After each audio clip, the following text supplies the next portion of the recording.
Hello, everybody. My name is Jared Mazurek. I'm the Executive Director of the Minnesota Deer Hunters Association. I wanted to take a little bit of time today to talk to you all about wolf management, specifically what MDHA is doing and where we are in the fight to get a wolf season back in Minnesota. So with that, I'm going to share my screen here.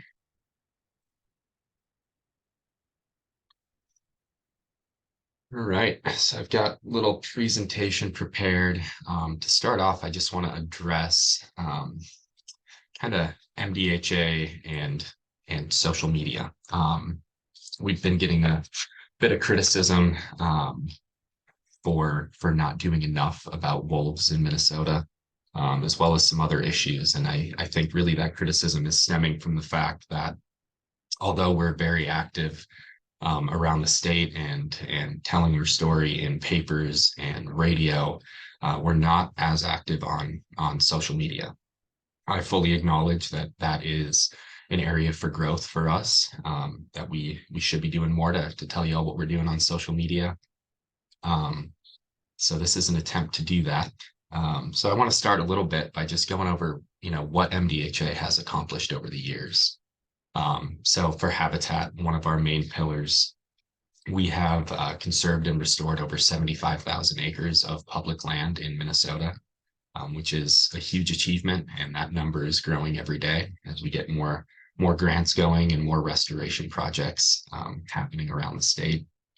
We've also sent over 15,000 youth through our Fork Horn camps, where they gain their firearm safety and kind of take up the mantle of being the next generation of hunters and conservationists around the state. And then advocacy and legislation being that third pillar of the work that we do. We really are a leading voice on conservation issues that impact Minnesota and the people of Minnesota. Anything from the transition to blaze orange requirements for hunter safety, to portable stands on public lands, to crossbow use that just passed this last session, and yes, even wolf management. Anytime Minnesota has had a wolf season, MDHA has played a role in making that happen.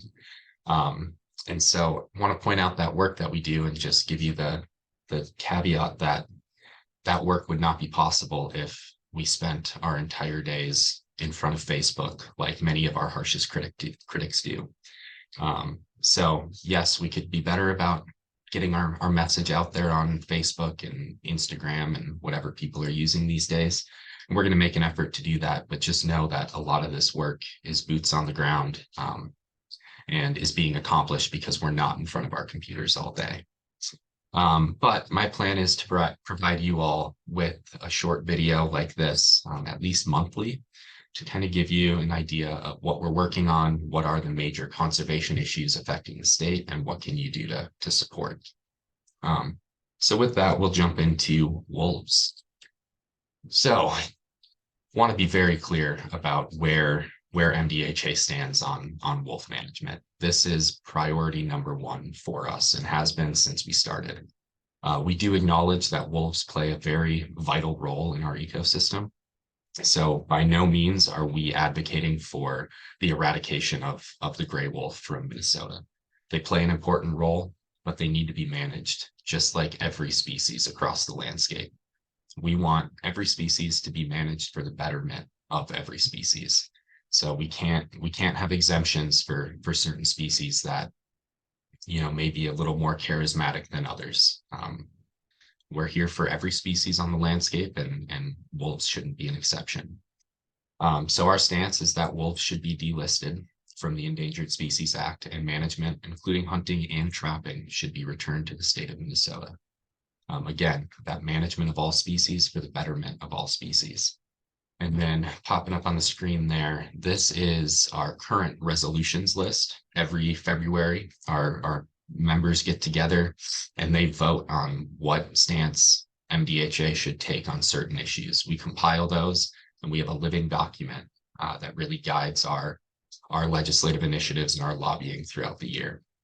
So these are current as of last year, what we're working on. Some of these will be voted off this coming February because we got them passed last year.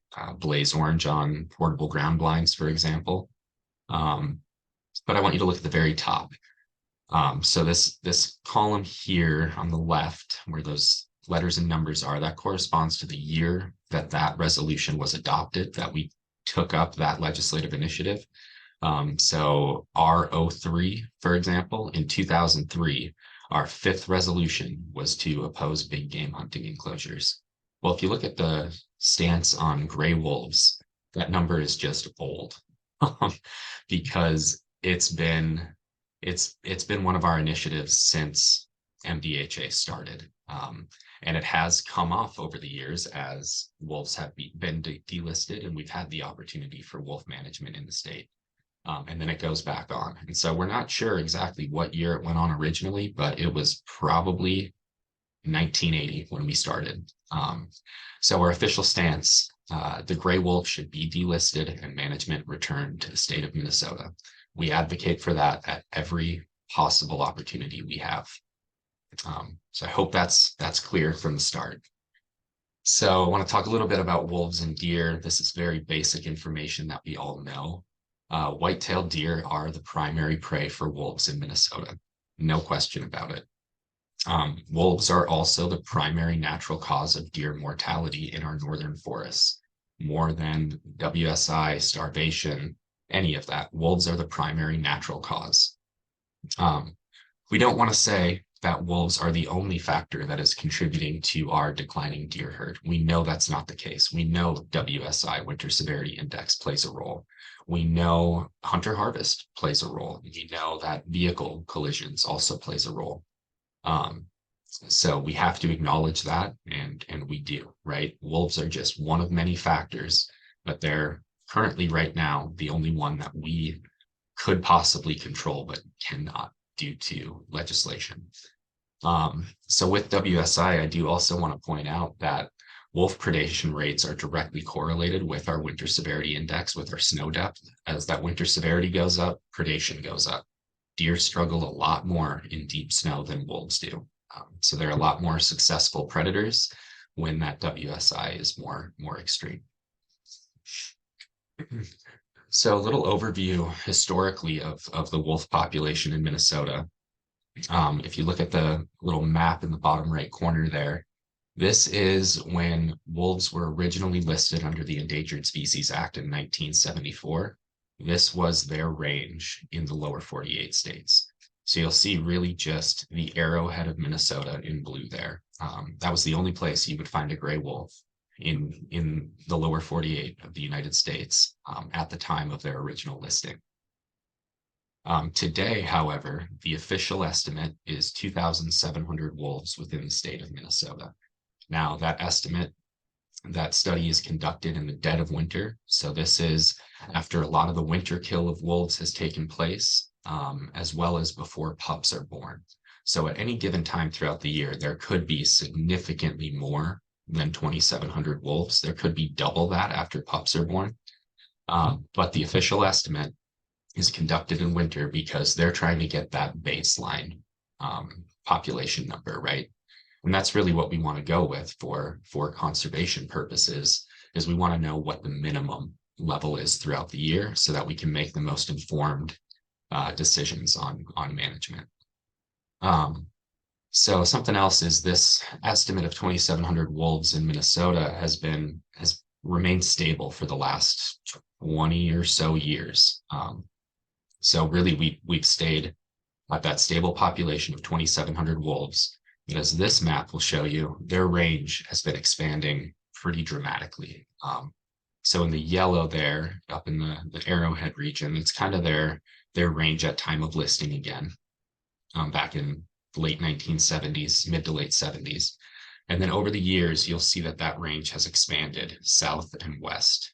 Down there in green, this was as of 2018, where the current range is considered to be. So my question is, why, if we have the same number of wolves in the state, why is their range expanding? Well, if we go back to our elementary school science classes and look at what are the three basic things that a species needs to survive, you've got habitat or shelter, you've got food, and you have water. Well, up in the Arrowhead, that's kind of the best, most beautiful northern forest you're ever going to find in terms of habitat.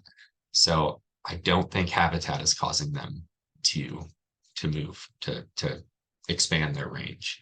Also, we know, I mean, we're the land of 10,000 lakes, right? And a lot of them are right up in there. So there's no shortage of water up there for wolves as well. So my theory is it's got to be the food source. They're running out of food up there, and they're migrating south and west in search of more food sources, and that is causing more livestock depredation, more wolf-human conflicts. It's kind of where we are today, and why this is such a hot topic right now. Move on here. So we got to talk a little bit about the wolf and their endangered species status. So on the right with this map, you'll see the 2006 proposed DPS. That stands for Distinct Population Segment. So wolves in the lower 48 are broken up into these DPSs. So there's the Northern Rockies DPS. It's a distinct population segment there. There's also the Western Great Lakes DPS, which is Minnesota, Wisconsin, and Michigan. But you'll see if the range continues to expand, it would also encompass half of the Dakotas, Iowa, a little bit of Illinois.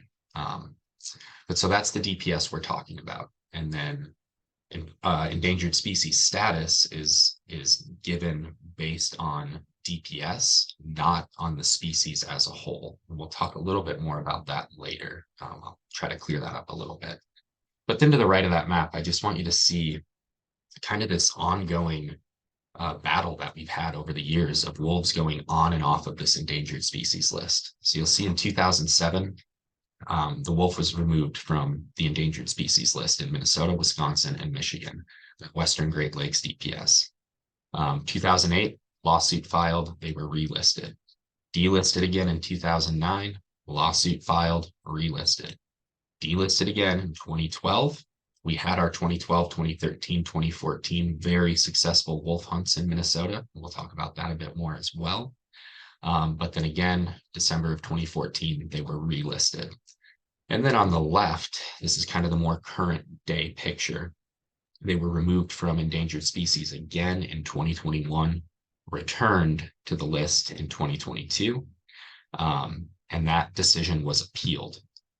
However, the federal court suspended that appeal pending a gray wolf population status review from U.S. Fish and Wildlife Services.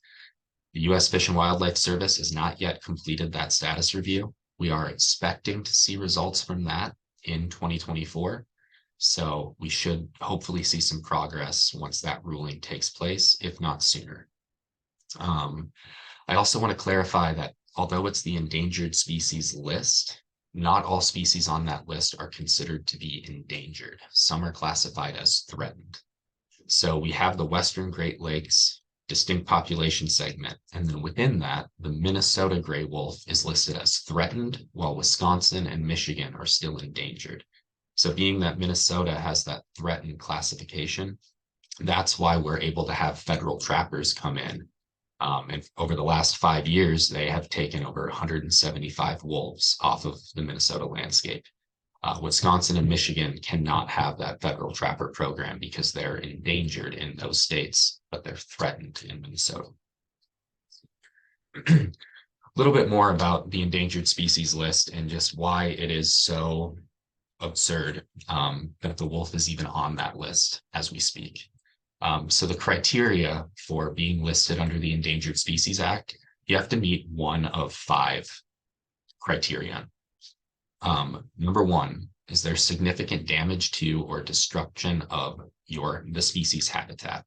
In the case of the gray wolf, that just isn't the case, right? Their habitat up in the northern part of the state is still pretty pristine. We've got the boundary waters, we've got Voyageurs National Park. It's pretty amazing habitat up there.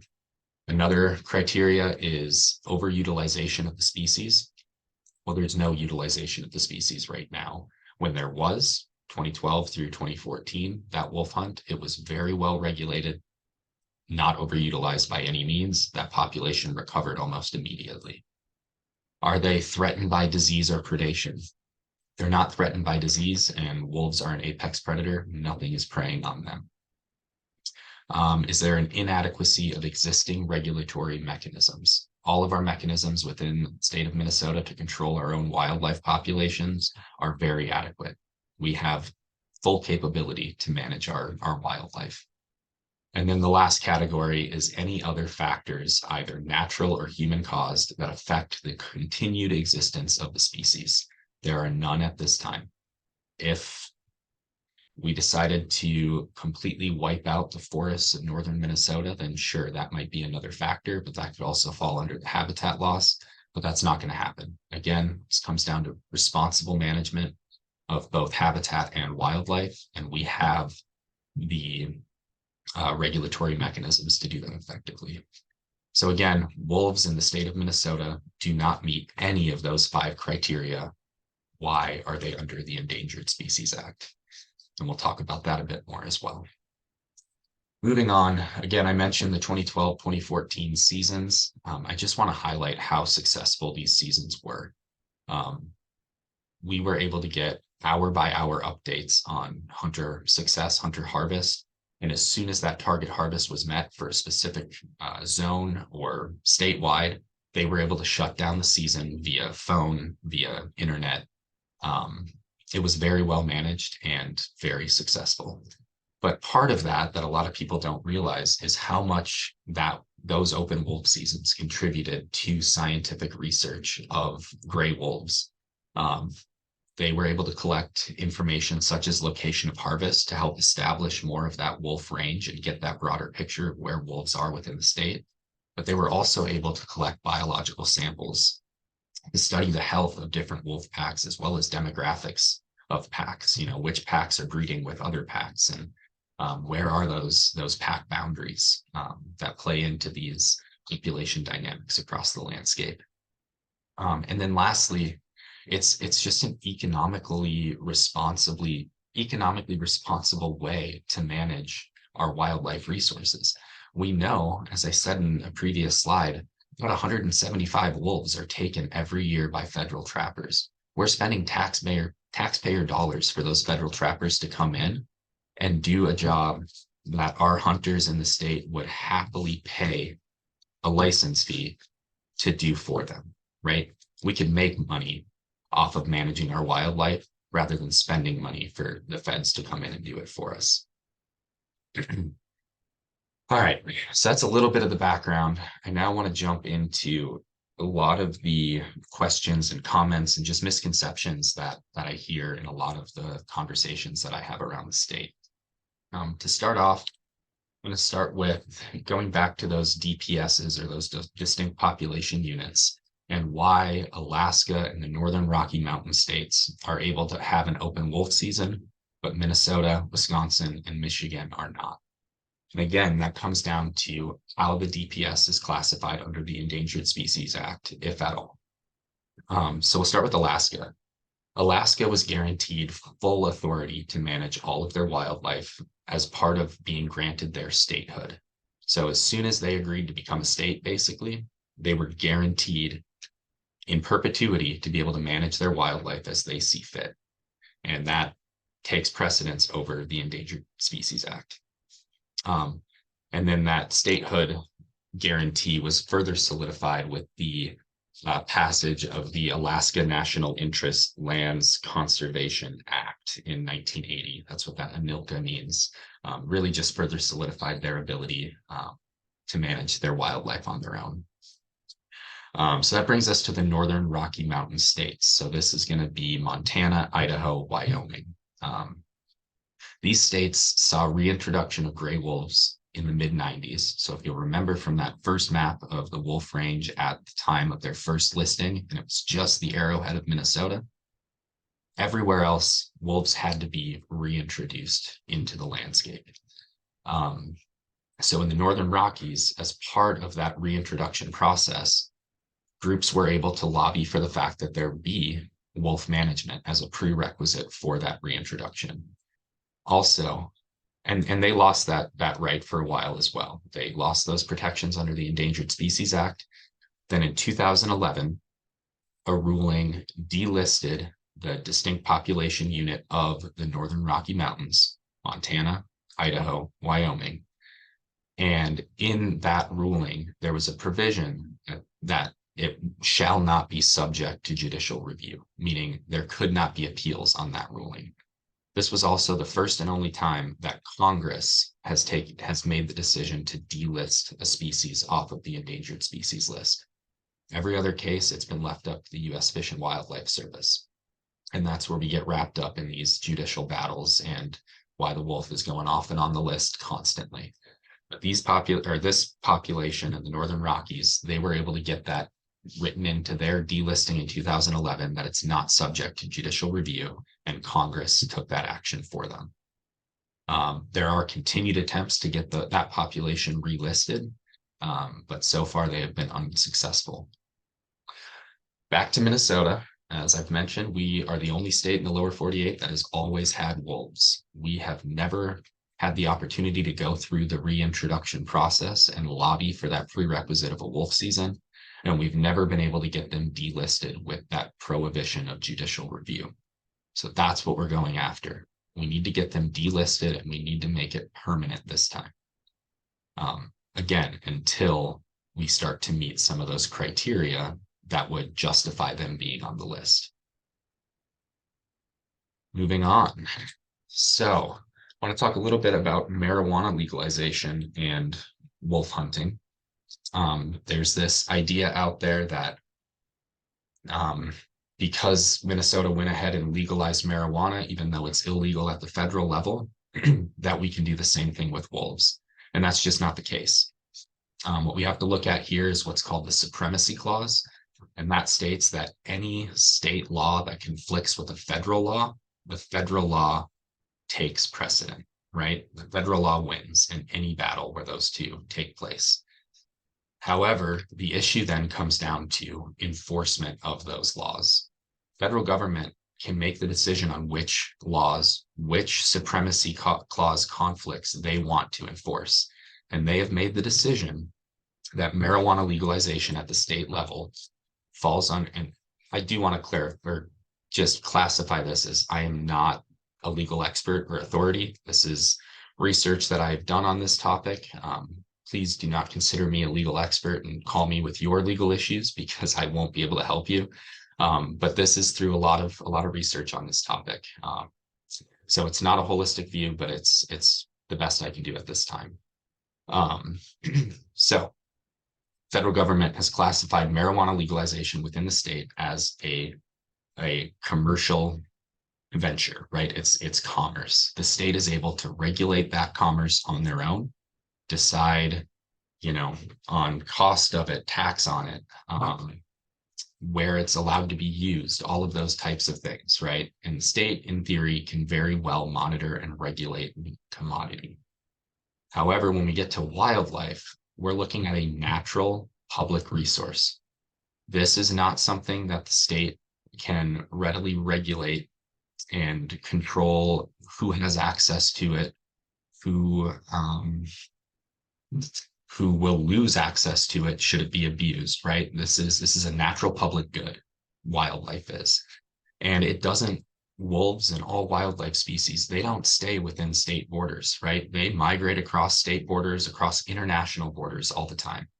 And so for that reason, the federal government, the federal courts have made it very clear that in cases of wildlife and the Endangered Species Act, they are going to use the Supremacy Clause to enforce those federal laws over any state laws. Marijuana, they've made the decision that states can handle that on their own. So that's kind of where we're at there. It's a very different topic that we're discussing. Yes, it's two conflicting state and federal laws, but with very different repercussions and very different actions that are being taken at the federal level. So why am I talking about these last two slides and these common questions that I'm hearing about? Other states are doing it, why can't we? We legalize marijuana. Why can't we have a wolf hunt? So my point in addressing those two slides is that there has been a lot of rhetoric online, especially regarding these two topics. This notion that other states have done it, we can do it too. Or we went against the feds with marijuana, let's go against the feds with wolves. We can do it, no harm, no foul.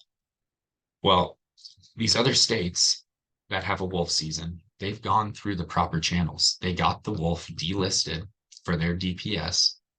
The wolf was delisted and it has not been relisted because they got that clause in there. We haven't done that. Marijuana laws, again, the feds have made it clear that they will enforce endangered species protections if a state law conflicts with the Federal Endangered Species Act. So marijuana sales have gone through the proper channels to get legalized at the state level. We need to go through the proper channels to have a wolf hunt at the state level. Anyone who is telling you otherwise, telling you we did it with marijuana, we can do it with wolves. Other states said, forget the feds. We can say, forget the feds. Anyone telling you that message at best is ignorant to the realities of the judicial system and laws across the country. And at worst is intentionally lying to you to serve a personal agenda. So I encourage you to be cautious with the information you're taking in, vet the sources, and it's a cliche at this point, but do your own research, right? Find the truth behind what you're hearing, because there's a lot of information being thrown around, and large portion of it is not trustworthy, for lack of a better word. Moving on. All right, another question that I hear all the time is this idea of, let's stop buying deer licenses. You can cut the revenue off at the source. The DNR will be forced to listen to us. The DNR doesn't have a say in this. They don't. The DNR, if they woke up tomorrow and Commissioner Stroman said, I want to have a wolf hunt, let's start it now, she couldn't do it. Again, if somebody's telling you she could, they are lying to you. The DNR cannot have a wolf hunt. Stopping buying deer licenses is not going to help that happen. What it is going to do is, when we go out and we make the argument that wolves are heavily impacting and damaging our deer herd in the state of Minnesota, and we point to our declining harvest numbers, the other side of the issue is pointing at declining hunters, right? Declining license sales. Of course, if license sales are going down, we have less hunters, we're going to have less harvest, right? So what we need to do is look at the hunter success rate. We need everyone out there hunting show that our success rate is declining rapidly, especially within the wolf range. And then we have something to talk about. People will start to listen. And we are seeing that as well. Hunter success, especially in the Arrowhead region, is dropping pretty dramatically. And that's what we need to be able to point to. And we're not going to be able to do that if people start boycotting deer hunting. I mean, I think we're all here because we love to deer hunt. I personally live off of venison. I can't take a season off. And then the other piece to this is, current estimate right now is that only 15% of Minnesotans hunt. That is a shockingly low number for what I consider to be one of the greatest deer hunting states in the country. So we need to do everything in our power to increase our hunter numbers, not decrease by pulling out ourselves. So that's why we have our fork-horn camps, right? We are trying to increase the number of hunters in the state of Minnesota and get that next generation of hunters and conservationists involved in this rich pastime. All right. So what is MDHA doing to address the wolf issue and to get a wolf season? A lot. Let's start with that. But specifically, we're working at all levels of government to try to get a wolf hunt back, to try to get wolf management and the management decisions and that control back to the state of Minnesota. Starting at the county level, we're working with all of our county commissioners throughout the wolf range to get them to sign a resolution of support for a wolf season once the wolf is delisted and management is controlled back to the states. The state level, this past legislative session, there was a bill introduced that would prohibit any possibility of a wolf hunt in the future. We put together a letter to our senators. We got a number of wonderful conservation groups from around the state to sign on to that letter in support of it. And we were able to successfully stop that bill from becoming law this past session. We are also actively working to change Minnesota State Statute 97B.645 subdivision 9. This is the statute, as you can see below there, that reads that if the wolf is delisted, or once the wolf is delisted, that there may be a wolf season. The commissioner may prescribe a wolf season. We need to change that language. We want that to say must. If the wolf is delisted, Minnesota should have an immediate opening of a wolf season, and that should last until the need should ever arise, which it won't because it'll be managed responsibly, to relist the wolf due to those 5 criteria that I mentioned beforehand. So we're working actively on getting that statute changed. And then at the federal level, the Trust the Science Act was introduced last session out of Colorado. This is an act that would delist the gray wolf and return management to the states. So we are encouraging our state senators and representatives to support the Trust the Science Act as well. And then we're engaging our members, hunters, and conservationists around the state to do the same. Contact your senators, contact your representatives, let them know where you stand on the wolf issue. We need your support in this because it's a big uphill battle. Something else that we're doing that we're very excited about is that we are launching a new partnership with a citizen science project called Wolf Report. And I'm hoping this will share with you. I want to make sure. How do I check? Yep, that is what you're seeing. So this is Wolf Report. You'll see right here, Wolf Report powered by MDHA.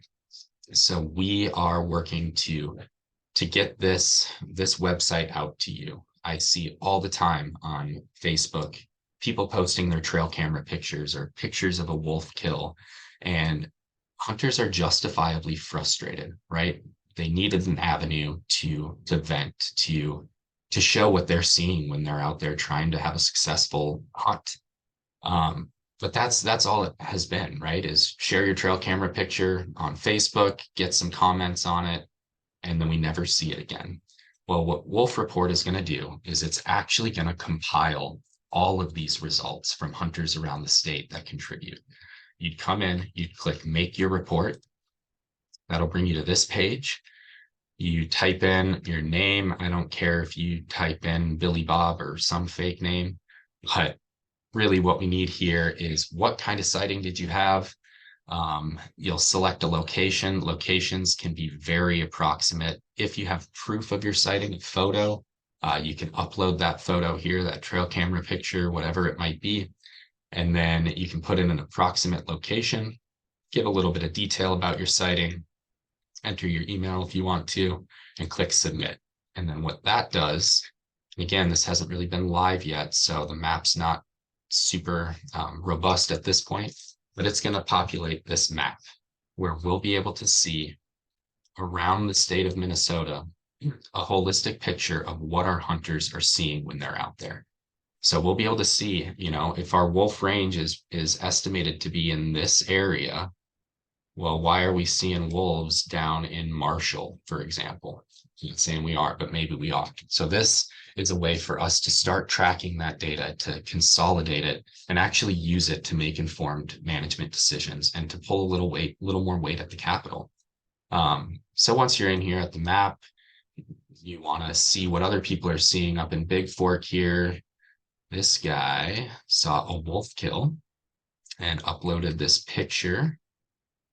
The pictures, for some reason, are bigger on mobile at this point. We're working out a few kinks here, but so he's got some trail camera pictures of a wolf we saw up in Big Fork, even a video there. And so the hope with this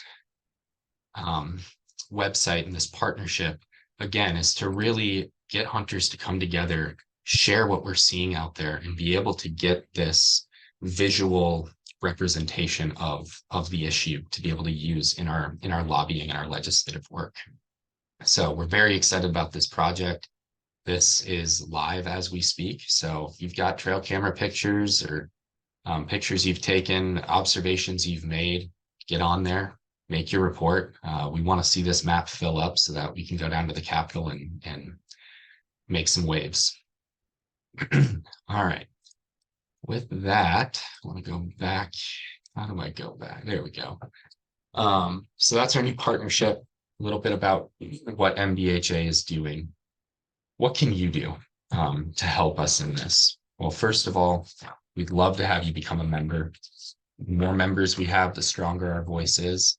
It also gives you a voice within our organization. It allows you to vote on what our legislative agenda is and really to be heard as a hunter, as a conservationist in Minnesota.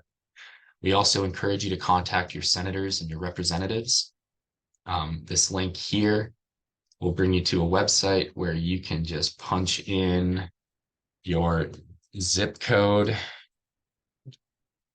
and it will come up with who your current senators, your representatives at the district as well as the state level are.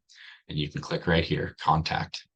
So please go through, find out who your senators and representatives are. Let them know where you stand on the wolf issue. Let them know where you stand on every conservation issue that affects our deer herd and our hunters around the state. You can attend our Day on the Hill. This is something that we used to do every year, but was put on pause due to COVID and is coming back this year. So March 27th, 2024, mark your calendars. We will be at the Minnesota State Capitol wearing, excuse me, wearing blaze orange, having our support wolf management signs. We're going to be meeting with senators, meeting with representatives.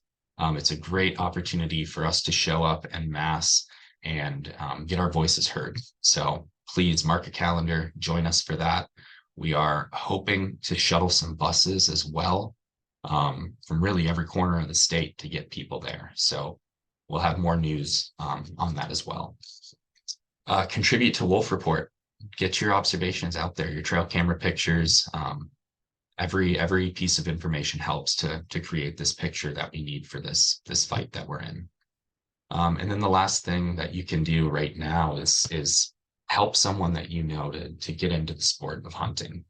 There's a lot of people out there that have never done it before, have some interest, but don't know where to start.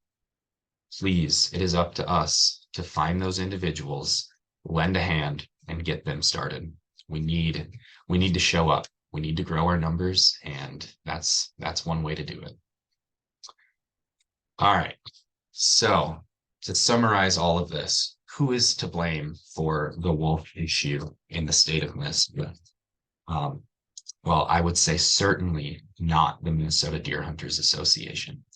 As I've shown you throughout this presentation, we are active at every level of government in lobbying and getting a wolf hunt back in the state of Minnesota. Every time on those first few slides where you saw the wolf was delisted in Minnesota, MDHA played a role in making that happen, and we will play a role the next time. And the time after that, if there needs to be a time after that, but hopefully the next time will be the final time. So MDHA, we are at the forefront of this fight, and we would love to have you help us with it. The DNR, they're also not to blame. I know they get a lot of blame for it, but again, if Commissioner Stroman woke up tomorrow and said, let's have a wolf hunt, they couldn't do it. What the DNR does is they study the population of the wolves in Minnesota. They weigh, the health, the sustainability of that population and determine whether or not we are capable of having a managed wolf hunt, if the wolf population can sustain a wolf hunt. Well, the DNR can tell you that the wolf is biologically recovered in the state of Minnesota and can support a wolf hunt. They just can't have one until we get them delisted. So who is to blame?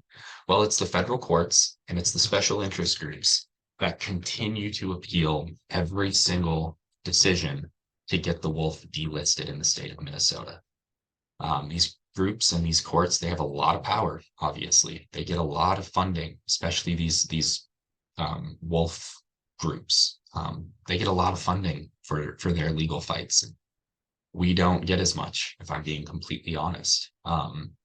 So really, that's who's to blame. It's the federal courts. It's these wolf advocacy groups that are continuing to go against what Minnesota needs, what our deer population needs, what our wolf population needs, right?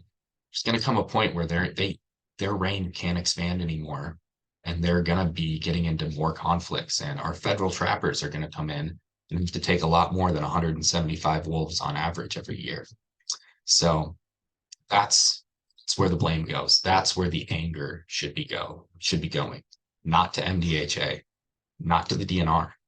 We're working for the same thing you want to see: a wolf hunt in the state of Minnesota, management of all species for the betterment of all species.